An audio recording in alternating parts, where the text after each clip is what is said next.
इसमें आज हम आपको उत्साह अट नहीं रही है सूर्यकांत त्रिपाठी निराला का ये यहाँ पर दिखाया गया है कि सूर्यकांत त्रिपाठी निराला। इसमें हम आपको सबसे पहले यहाँ पर इनका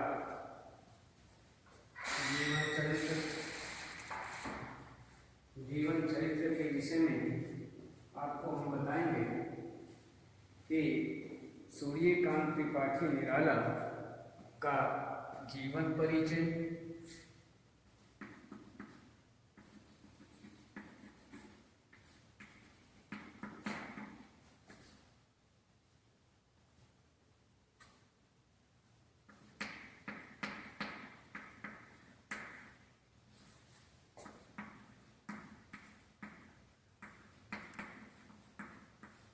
निराला जी का जीवन परिचय,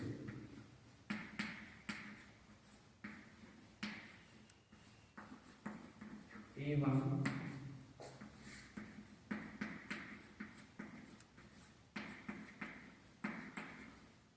साहित्यिक परिचय।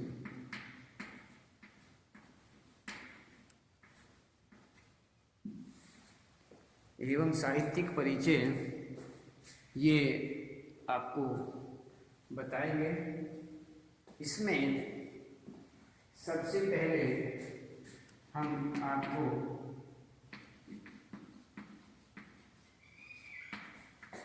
जीवन परिचय,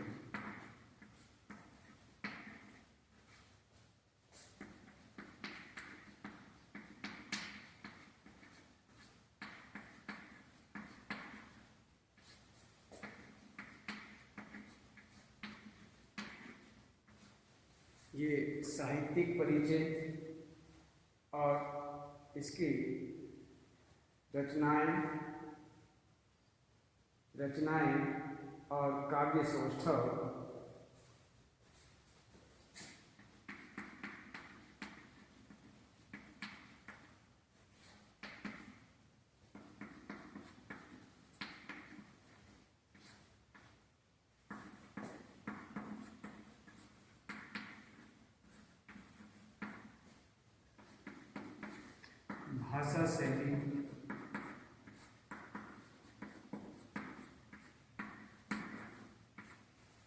भाषा शैली, इसमें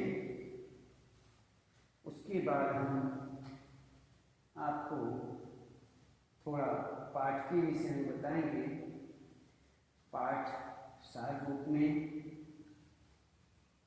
कि यह कवि जो हैं इसमें आपको इस काव्य के माध्यम से क्या बताना चाहते हैं।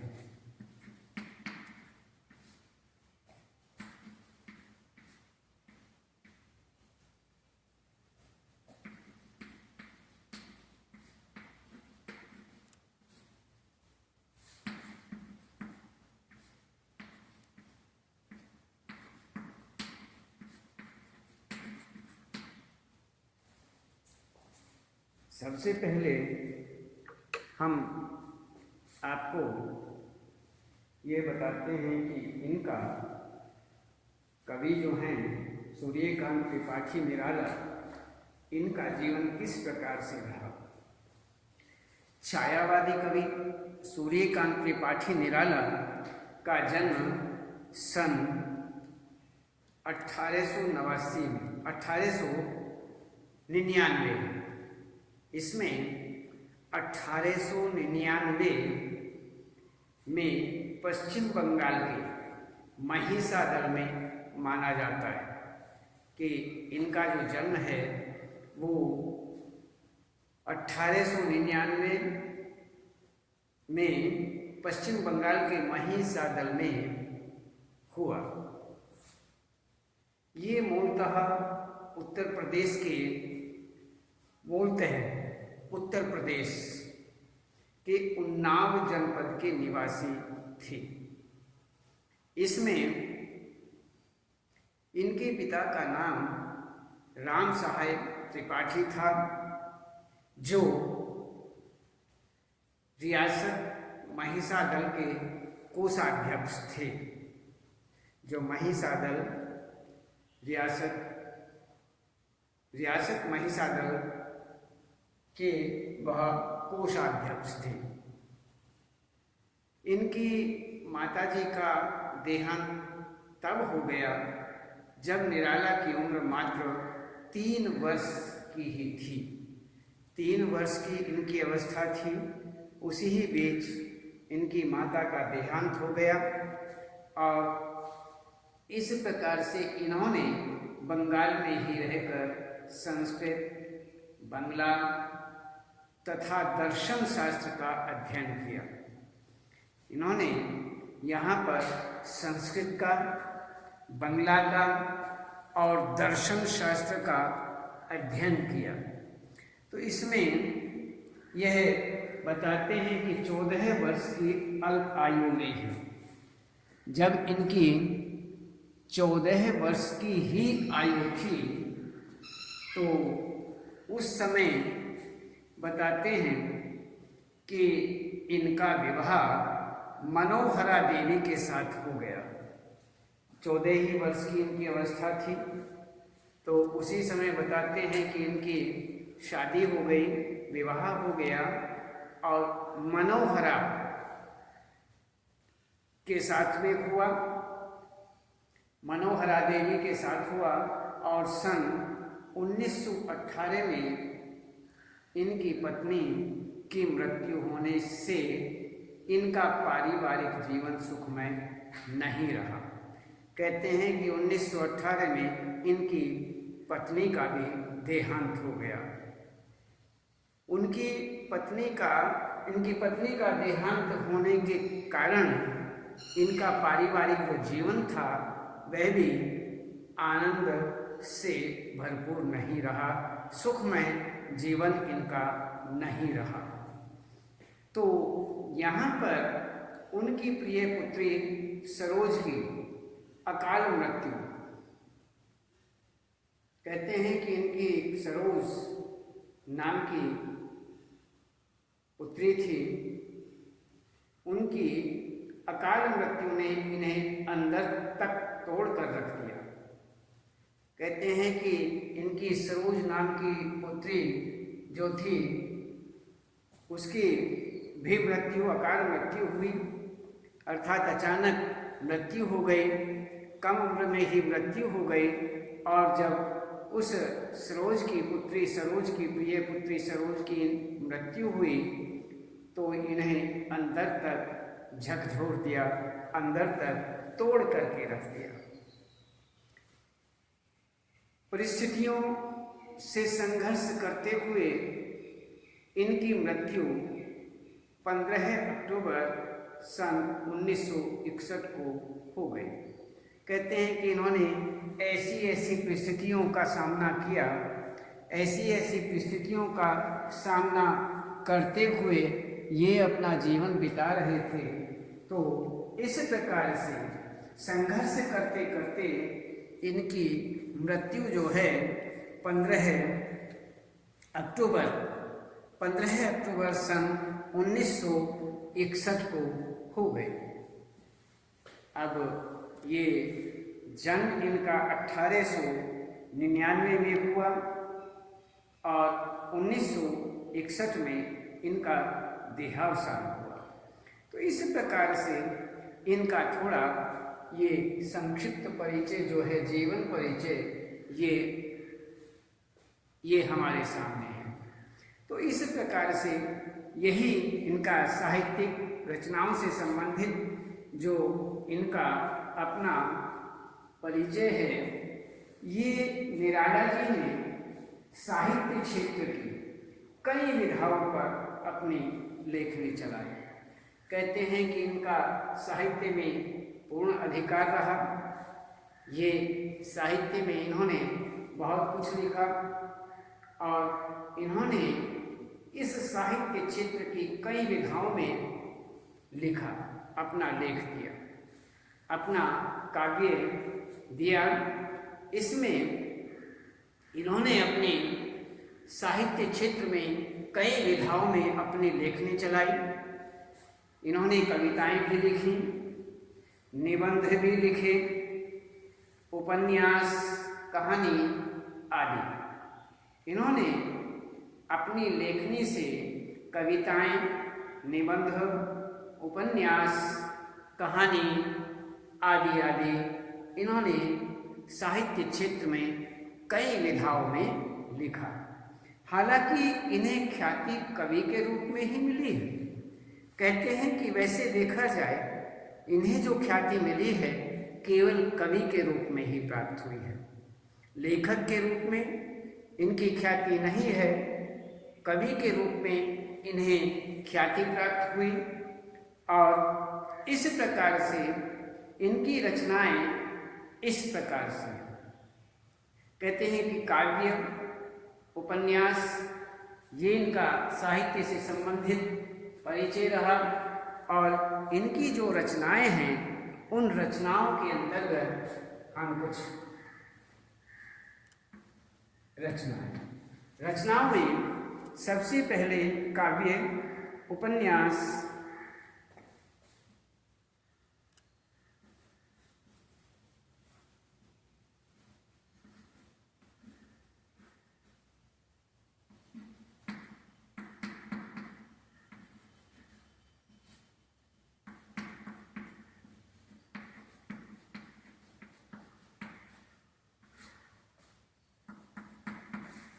काव्य, उपन्यास, कहानी संग्रह,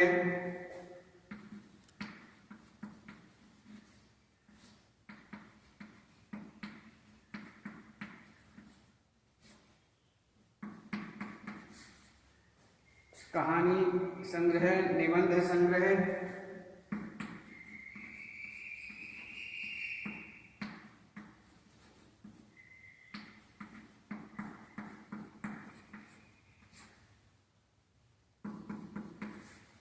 निबंध संग्रह और पत्रिका संपादन।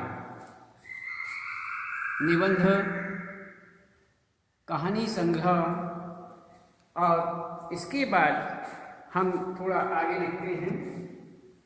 कहानी संग्रह के बाद कहानी संग्रह, फिर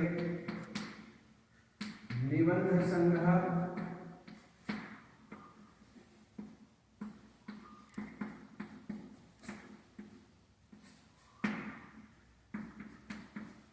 और पत्रिका संपादन।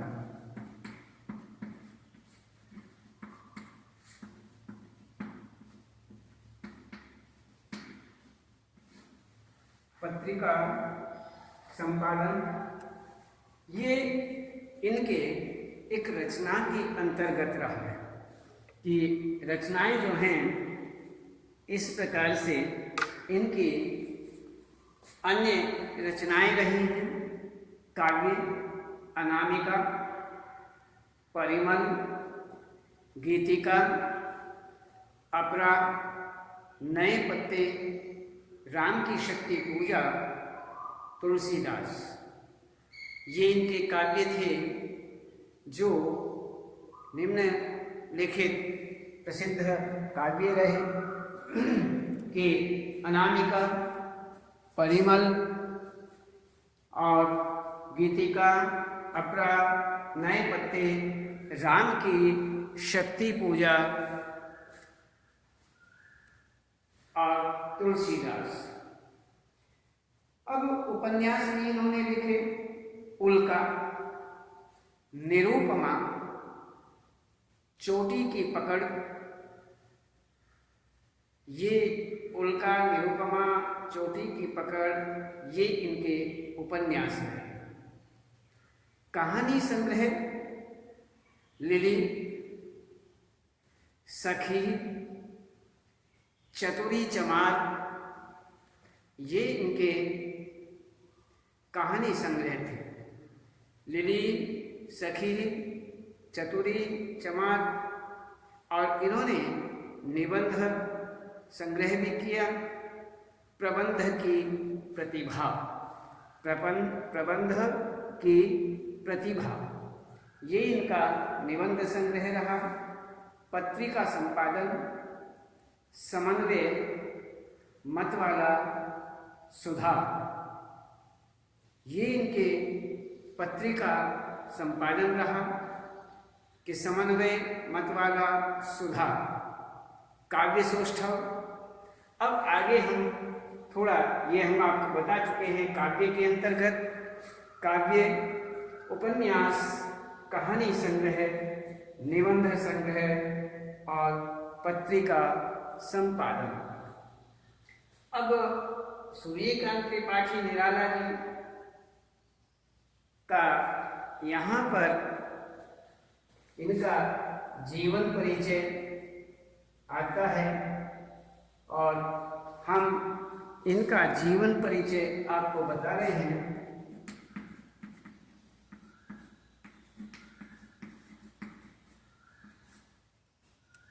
ये इनका जीवन परिचय है। जीवन परिचय के अंतर्गत जीवन परिचय, साहित्यिक परिचय, रचनाएं जो हमने बताई हैं इन शीर्षकों के माध्यम में कि काव्य, उपन्यास, कहानी संग्रह, निबंध संग्रह, पत्रिका संपादन, ये हमारे रहे हैं यहाँ के काव्य, रचनाएं।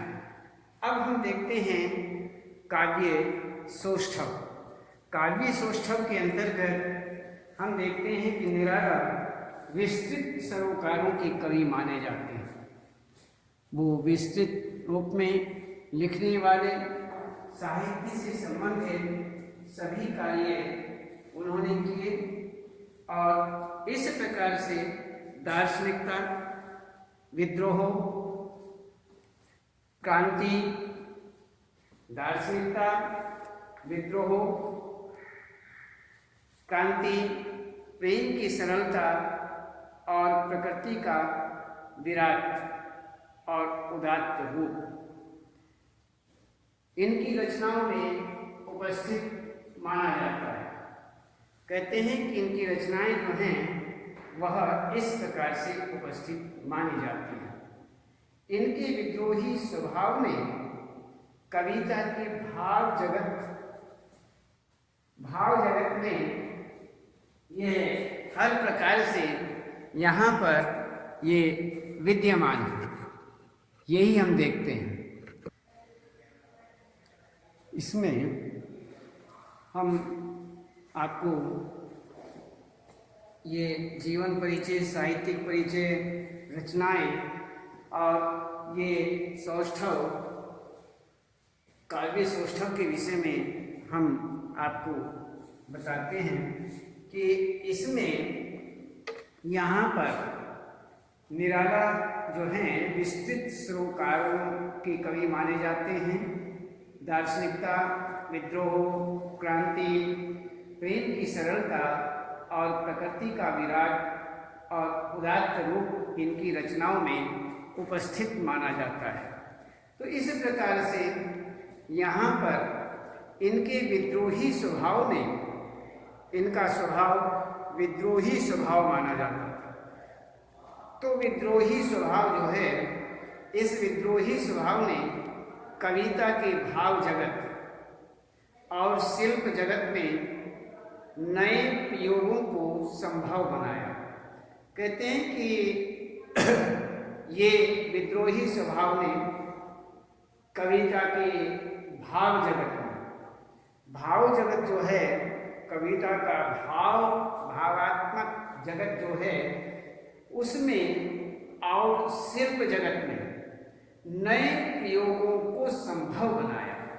कहते हैं कि इन्होंने नए ऐसे विद्रोह, साहित्य से संबंधित विद्रोह करने वाले थे, अर्थात ये इतने लगनशील थे कि ये इन्होंने नए नए प्रयोगों को संभव कर दिखाया।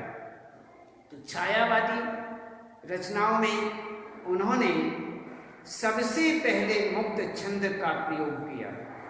कहते हैं कि सबसे पहले इन्होंने मुक्त छंद का प्रयोग किया है। शोषित, उपेक्षित, पीड़ित और प्रताड़ित जो मनुष्य थे उनके प्रति इनकी कविता में जहाँ गहरी सहानुभूति का भाव मिलता है, वहीं शोषक वर्ग और सत्ता के प्रति प्रचंड प्रतिकार का भाव भी मिलता है। कहते हैं कि जिनका शोषण किया हुआ, जो शोषित व्यक्ति थे, उन शोषित व्यक्तियों के, उपेक्षित व्यक्तियों के लिए जिनकी उपेक्षा की जाती थी, उपेक्षा की जाए की हुए व्यक्तियों, पीड़ित व्यक्तियों के लिए और प्रताड़ित व्यक्तियों के लिए के प्रति इनकी कविता में, कहते हैं कि जो ये कविताएं लिखते हैं उस कविता के अंतर्गत इनकी कविता में जो शोषित व्यक्ति थे, उत्पीड़ित व्यक्ति थे और अन्य उपेक्षित व्यक्ति थे, इस प्रकार से और प्रताड़ित किए हुए मनुष्य थे, उनके प्रति इनकी कविता में जहाँ गहरी सहानुभूति का भाव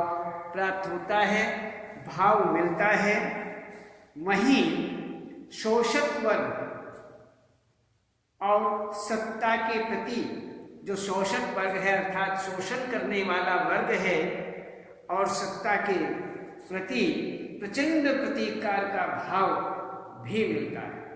तो इस प्रकार से इनके काव्य सौष्ठव के विषय में आपको हमने बताया। अब हम देखते हैं इनकी भाषा शैली। तो यहाँ पर कहते हैं कि निराला जी ने काव्य रचना में क्रांति लाई। कहते हैं इन्होंने इतनी जबरदस्त क्रांति पैदा की काव्य रचना के अंतर्गत। इन्होंने कविता को भी बंधन से छुड़ाया, कविता को भी बंधित जो कविताएं थी बंधन से मुक्त किया। मुक्त काव्य की रचनाएं होनी प्रारंभ हो गई। तो इन्होंने छंद बंधन से मुक्त किया, छंद को भी बंधन से मुक्त किया है। इनकी कविता में गागर में सागर भरने वाले, गागर में सागर अर्थात गागर जो है उसमें समुद्र के समान जल भरा जाना यदि हो जाए तो उसे गागर में सागर कहते हैं। कम बातों में अधिक भाव देना, अधिक बातें बताना। तो इस प्रकार से कम शब्दों में बहुत अधिक बतला देना, ये इनके काव्य की भाषा शैली की विशेषताएं मानी जाती थी कि कविता में गागर में सागर भरने वाले परिमार्जित तत्सम शब्दों का भरपूर प्रयोग इनके काव्य में मिलता है, इनकी रचनाओं में मिलता है। परंतु यह नहीं है कि इन्होंने अन्य शब्दों के प्रयोग से परहेज किया। इन्होंने यहाँ पर तत्सम शब्दों का भरपूर प्रयोग किया, लेकिन ऐसी बात नहीं है कि इन्होंने केवल तत्सम शब्दों का ही प्रयोग किया, ऐसी बात नहीं है। इन्होंने कोई परहेज नहीं किया, अन्य शब्दों के प्रयोग में इनका कोई परहेज नहीं था। इन्होंने अन्य शब्दों का भी प्रयोग किया। बोलचाल की भाषा को साथ लेकर चलते रहे। कहते हैं कि बोलचाल की जो भाषा है उसको ये साथ साथ लेकर के आगे चले, आगे बढ़े। तो इस प्रकार से इन्होंने हर प्रकार से हर शब्दों का, अन्य शब्दों का भी विशेष रूप से प्रयोग किया। तो बोलचाल की भाषा को भी ये साथ साथ लेकर चलते रहे। इनकी कविताओं में संगीतात्मकता की स्पष्ट अनुभूति होती है। कविता में पूर्ण प्रवाह माना जाता है। जो कविता है उसमें पूर्ण प्रवाह दिखाई देता है, पूर्ण प्रवाह है। तो इस प्रकार से यहाँ पर इनके विषय में सूर्यकांत त्रिपाठी निराला जी का जो जीवन परिचय है और साहित्यिक परिचय है, इसके विषय में हमने आपको बताया कि जीवन परिचय, साहित्यिक परिचय और रचनाओं के अंतर्गत काव्य, उपन्यास, कहानी संग्रह, निबंध संग्रह, पत्रिका संपादन, ये हुआ काव्य सौष्ठव और भाषा शैली। इसमें ये सब कुछ यहाँ पर बता दिया गया है। और इसके बाद हम आपको जो बताते हैं वह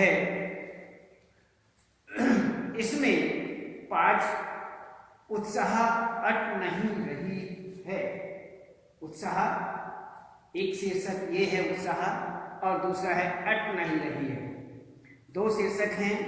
एक शीर्षक के विषय में यहाँ पर पाठ का सार उत्साह, उत्साह के विषय में पाठ का जो परिचय है, परिचय जो है वो सार रूप में आपको बताते हैं कि काव्य के अंतर्गत इस उत्साह शीर्षक में कवि जो हैं क्या बताना चाहते हैं। उत्साह एक आह्वान गीत है जिसके माध्यम से कवि ने बादलों को संबोधित किया है। ये आह्वान गीत माना जाता है, ये आह्वान गीत है।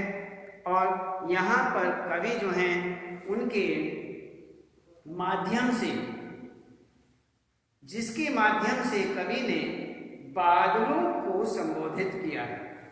बादल को संबोधित करते हैं और बादल निराला का प्रिय विषय माना जाता है।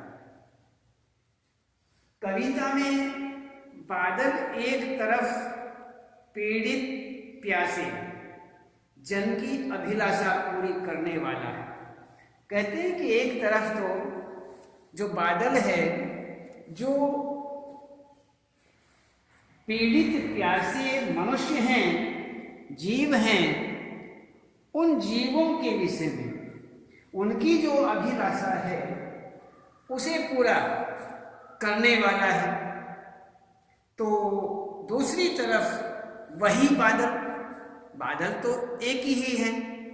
एक तरफ तो जो प्यासे मनुष्य हैं उनके अभिलाषाएं पूर्ण कर रहा है, पूरी करने वाली बात है, पूरा करने वाला है। तो दूसरी तरफ वही बादल कई कल्पना और नए अंकुर के लिए, कई कल्पनाओं के लिए, नई नई कल्पनाओं के लिए, जो नई नई कल्पनाएं हैं उनके लिए और नए अंकुरण के लिए विप्लव, विध्वंस और क्रांति चेतना को संभव करने वाला भी है। तो इस प्रकार से यहाँ पर कवि को व्यापक दृष्टिकोण में देखता है। कवि जो है जीवन को एक व्यापक रूप में देखता है, व्यापक दृष्टिकोण से देखता है। तो कविता में उत्साह नामक शीर्षक कविता जो है, इस कविता में ललित कल्पना और क्रांति चेतना दोनों प्रत्यक्ष रूप में दिखाई देती है। सामाजिक क्रांति या सामाजिक परिवर्तन में साहित्य की भूमिका महत्वपूर्ण होती है। निराला इसे नवजीवन और नूतन कविता के संदर्भों में देखते हैं। यहां पर कवि निराला ने बादल के माध्यम से मानव को प्रोत्साहित किया है, उसके उत्साह को प्रेरित किया है। इस प्रकार से यहाँ पर मैं आपको पाठों के माध्यम से पाठों का जो परिचय है वह एक सार रूप में आपको यहाँ पर बतलाया गया है। तो इसमें हम ये अच्छी तरह से इस पर ध्यान देंगे और इसे जीवन परिचय और साहित्यिक परिचय ये शीर्षकों के माध्यम से और पाठ का परिचय सार रूप में ये आपको बताया गया और इसको आप पूर्ण रूप से और अच्छी तरह से इसे पूरा करेंगे। इसके बाद फिर और आगे आपको बताएंगे। अब केवल आपको यह पूरा करना है। इसमें ये आप इसे ठीक तरह से पूरा करेंगे और हर तरह से कोई भी कार्य करते समय आप विशेष रूप से ध्यान रखें किसी भी प्रकार की कोई भी त्रुटि आपके लेख में न रहे। इस बात का विशेष रूप से आपको ध्यान रखना है।